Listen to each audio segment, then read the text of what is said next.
êtes le directeur national de l'Union nationale du sport scolaire, l'UNSS, et vous êtes surtout connu pour avoir été le capitaine de France de l'équipe de handball, un entraîneur, mais aussi médaillé d'or aux Jeux Olympiques, champion d'Europe et du monde. Et vous êtes l'auteur de cet ouvrage, le Sport Power, qui est paru aux éditions Débat Public. Alors, le sport, on en parle beaucoup en ce moment. La France accueille en ce moment même la Coupe du monde de rugby. D'ici quelques mois, ce sera les Jeux Olympiques et Paralympiques. Mais vous, ce qui vous intéresse, ce n'est pas tant le sport de haut niveau et l'excellence, mais c'est aussi la façon dont il se diffuse dans la société tout entière, et en particulier à l'école. Est-ce que vous pouvez revenir un petit peu sur l'importance du sport à l'école et les enjeux que cela représente aujourd'hui ? Lorsqu'on bâtit une maison, le plus important, ce n'est pas l'extérieur. C'est vrai que la première chose qu'on regarde, c'est l'extérieur. Donc, c'est souvent, si on prenait le sport de haut niveau, c'est les équipes de France, très souvent. Mais pour bâtir quelque chose, il faut une base solide. Et la base solide, certains pays l'ont compris, elle passe par le sport scolaire. Les anglo-saxons le font depuis très très longtemps. Et nous avons tout ici pour bâtir ce sport scolaire qui serait une base à la vision du sport de demain. Dans votre livre, vous écrivez notamment que le sport incarne un petit peu cette société démocratique par excellence. Qu'est-ce que vous entendez par là et quels sont les liens entre le système démocratique et le système sportif, notamment à l'école ? Parce que tout simplement, le système sportif est calqué complètement sur le système démocratique, le système républicain. Si vous prenez l'État, on part de l'État, après on va descendre aux collectivités territoriales, régionales, départementales, jusqu'à arriver aux villes. Et si je vous prends une fédération, il y a la fédération nationale, après découpée en ligues, découpée en départements, et qui va jusqu'au bout. Si on prend l'école, par exemple, il y a le ministère de l'Éducation, après il va y avoir les rectorats, il va y avoir toute cette partie aussi départementale, régionale, et finalement le système du sport est calqué sur le système démocratique. C'est l'homme qui a mis ça en place, le système scolaire c'est Maurice Herzog, et le système du sport aujourd'hui c'est tout simplement le général de Gaulle. Donc la problématique aujourd'hui, ce sont les liens entre tous ces systèmes, le système politique, le système sportif et le système des collectivités territoriales doivent être mis en symbiose aujourd'hui. Nous travaillons un petit peu en silo aujourd'hui et que cette force, ça serait de rassembler, d'avoir une manière un petit peu plus, je dirais, intelligente, intelligible, parce qu'il faut comprendre aussi ces systèmes qui sont compliqués pour faire le sport de demain. Et alors vous expliquez aussi qu'il y a des enjeux de santé publique qui sont absolument majeurs. On en a beaucoup parlé après la crise du Covid. Est-ce que vous pouvez nous expliquer un petit peu en quoi est-ce que le sport à l'école peut résoudre en amont un certain nombre de ces problématiques de santé publique à l'échelle nationale ? Alors avant d'y répondre, il y a quelque chose de très important. Nous avons une problématique dans notre pays qui fait partie de notre culture. Nous voyons souvent le verre à moitié vide. C'est-à-dire que même si notre système nous apporte énormément de choses, nous y voyons les points faibles, alors qu'il détient énormément de points forts. Et tout simplement, le système français, et si je prends par exemple le système du sport français, il n'existe qu'ici, que dans notre pays. Nous sommes le seul pays où, si vous avez un grand-parent, vos parents, vous-même, vos enfants, peuvent trouver un club, une association sportive pour faire du sport n'importe où, ce qui n'existe pas dans le système anglo-saxon. Aussi, on a de gros problèmes d'obésité aujourd'hui, mondiale. La France est encore protégée de ça. Mais les alertes sont très très fortes parce que cette tendance est en train de changer. On le voit, il y a des chiffres de l'après-Covid qui sont très très inquiétants. Et si je prends ma partie, le sport scolaire, il y a un enfant sur 5 dans le second degré qui font du sport scolaire. Un enfant sur 5, ce qui nous inquiète, ce ne sont pas ces 1 sur 5. Ce qui nous inquiète, c'est les 4 sur 5 que nous ne touchons pas. Et il commence à y avoir un gouffre énorme entre ce type d'enfants et aussi le type de pathologie qu'ont ce type d'enfants. C'est 4 sur 5 que nous ne touchons pas grâce au sport. Alors, il y a un autre enjeu majeur dans le livre, c'est la question de l'égalité aussi entre les filles et les garçons. En quoi est-ce que le sport scolaire peut aider aussi à la mixité et à l'accès au sport de certaines jeunes filles ? Parce que nous sommes une fédération assez particulière. C'est-à-dire que nous ne calquons pas directement sur le mouvement sportif. C'est-à-dire que le sport qui est pratiqué par les associations sportives, par les fédérations sportives, nous le déclinons d'une manière différente. À la fois sur la mixité, mais sur aussi le handicap. Par exemple, sur certains sports, nous jouons filles et garçons en même temps. Mais nous ne l'imposons pas. C'est un engagement. Et c'est un engagement très fort, c'est quelque chose qui est voulu par les jeunes parce qu'ils ont ce choix de pouvoir choisir de jouer avec des filles et des garçons. Et en fait, c'est changer un petit peu cette mentalité. Le sport féminin part de très très loin, évidemment. Le sport masculin a toujours existé et il y a un gros travail à faire. Il est fait à l'UNSS. Nous avons à peu près 40% de jeunes filles qui s'engagent. Par contre, nous sommes inquiets sur l'évolution du sport féminin et du sport féminin à l'école qui impacte totalement aussi le sport féminin plus tard, c'est que nous perdons énormément de jeunes filles à partir de 13-14 ans, à partir du lycée. D'accord.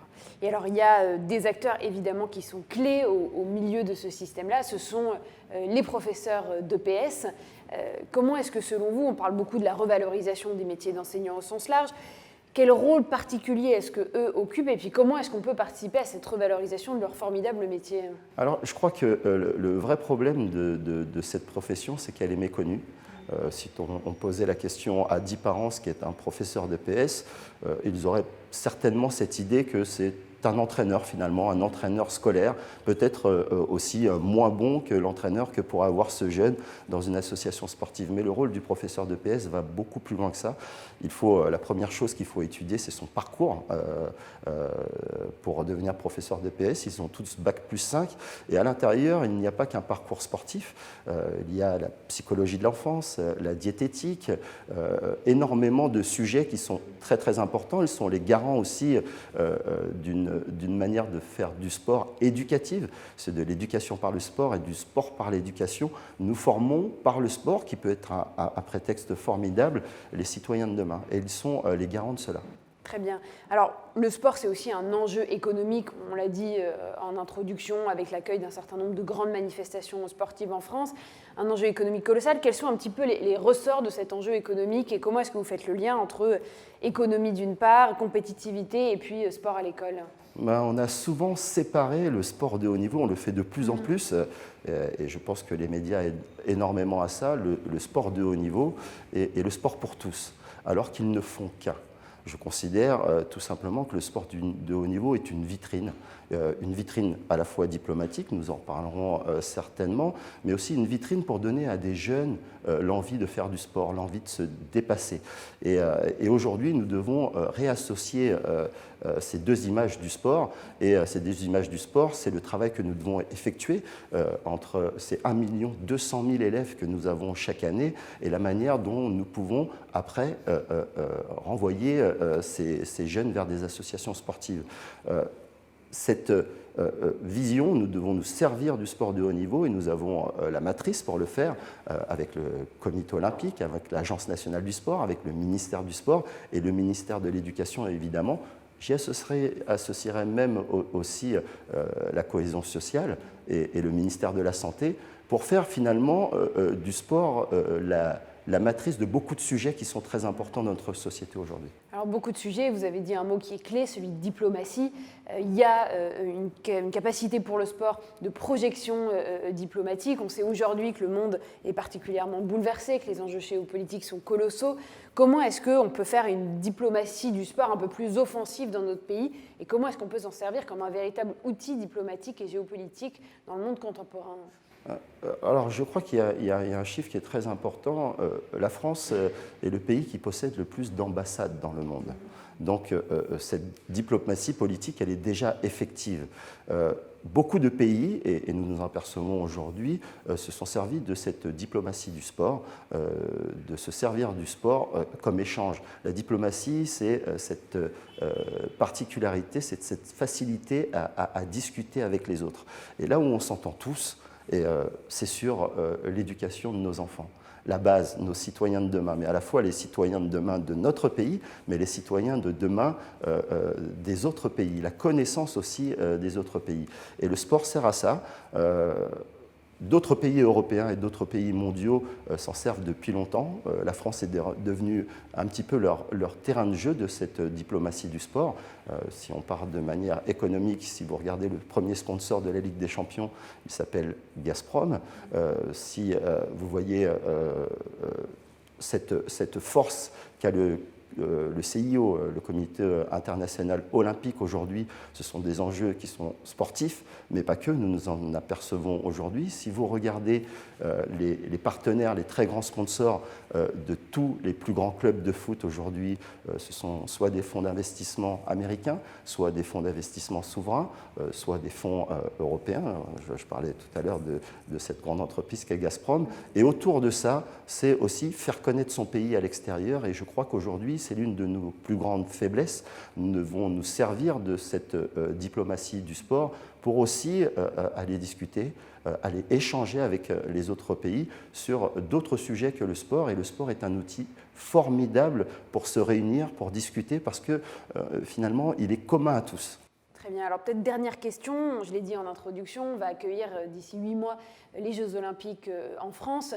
Comment est-ce qu'on peut profiter un petit peu de cette occasion pour porter votre message qui est de dire le sport à l'école n'est pas une variable d'ajustement, et qu'est-ce que vous attendez en termes de propositions ou d'actions concrètes à cette occasion-là?